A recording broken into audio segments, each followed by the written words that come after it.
Alright, so in the not too distant future, we're going to be getting the Ahsoka Tano series on August 23rd. It's truly going to prove whether or not Jon and Dave have the magic that they've been talking about that's going to occur in the Ahsoka Tano series to really kind of retell aspects of Heir to the Empire and the Thrawn trilogy for starters. That's going to lead up to Dave Filoni's movie to become a gateway of a trilogy. This is Mike Zero. Subscribe if you're new and like this video to see future Star Wars updates. I'm also on Twitter at Mike01. I thank you all so very much for the great and kind support, and let's get right into the subject. Now, as you all know, Dave Filoni and Jon Favreau are the individuals that are trying to course correct the Star Wars franchise to really bring it back to its roots. But what's even all the more concerning is exactly what Leslye Headland and Kathleen Kennedy are doing for everything related to the Star Wars universe. Now, I always like to say this.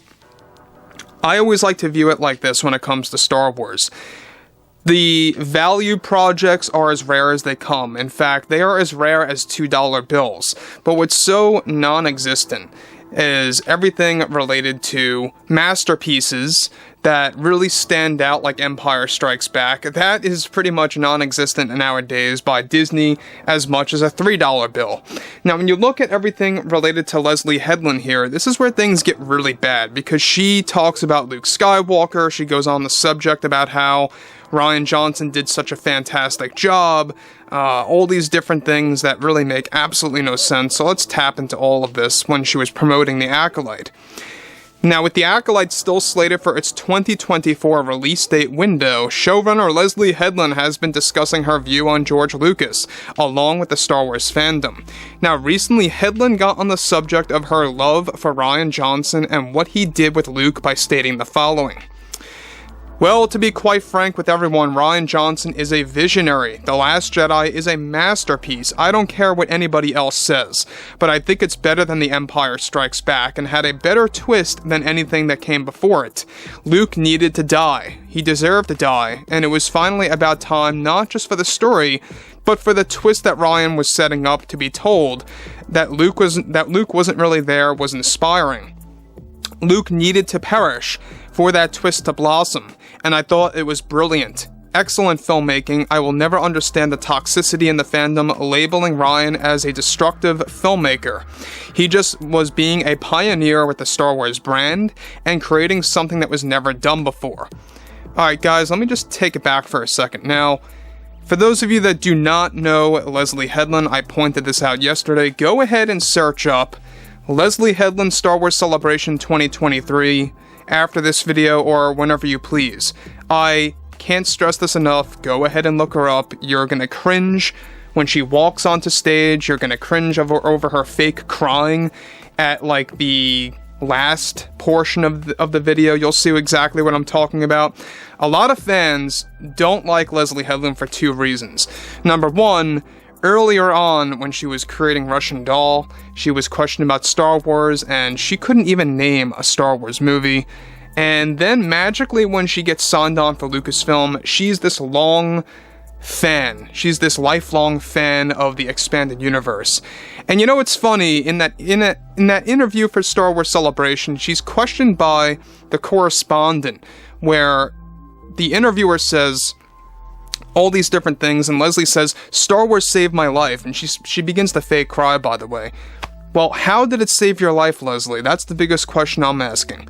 How did it really save your life? She really just dodges that whole point to the point where it's just non-existent, and it is, because I don't believe that she's a fan at the end of the day, so let's get into it more so.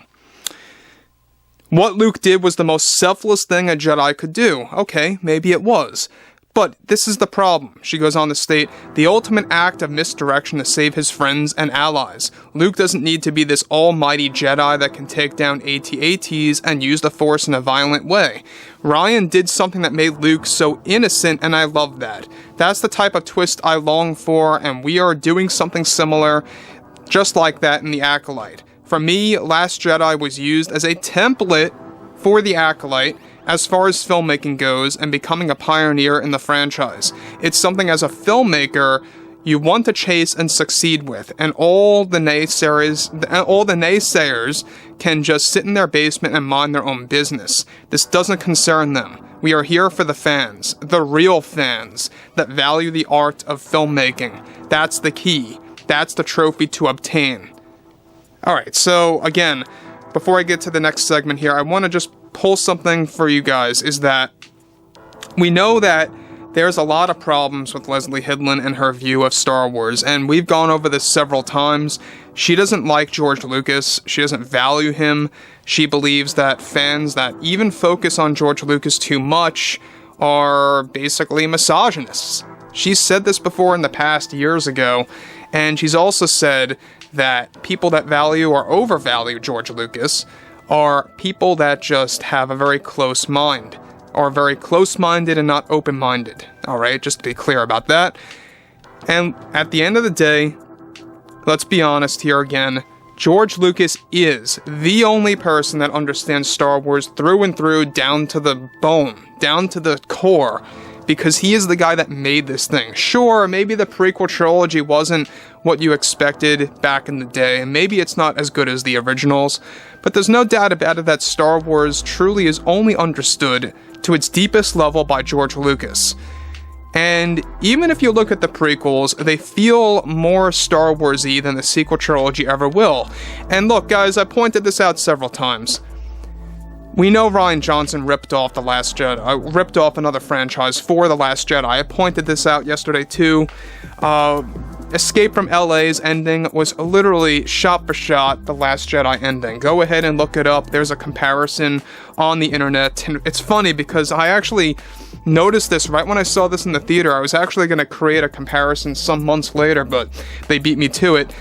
Good on them, though. They did a great job on this comparison. If you guys want to go ahead and look it up or link it here, whatever you want to do, it's interesting that Leslye thinks the same way, because she's doing something that's ripping off the ending of Mission Impossible 2 to be used in The Acolyte. We talked about that yesterday as well.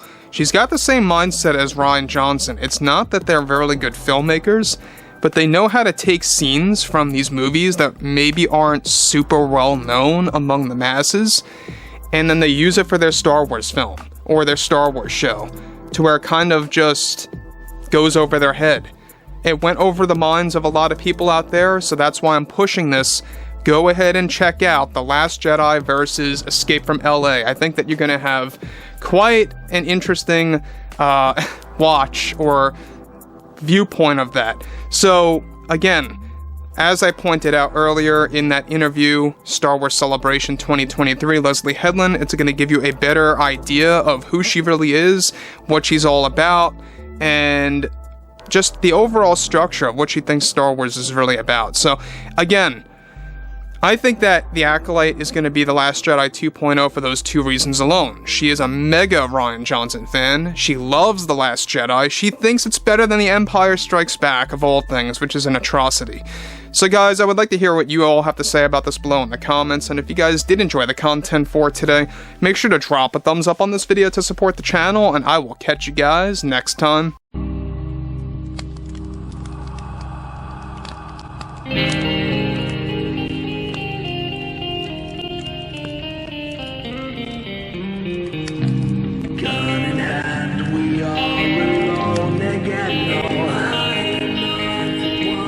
From night to moon we hear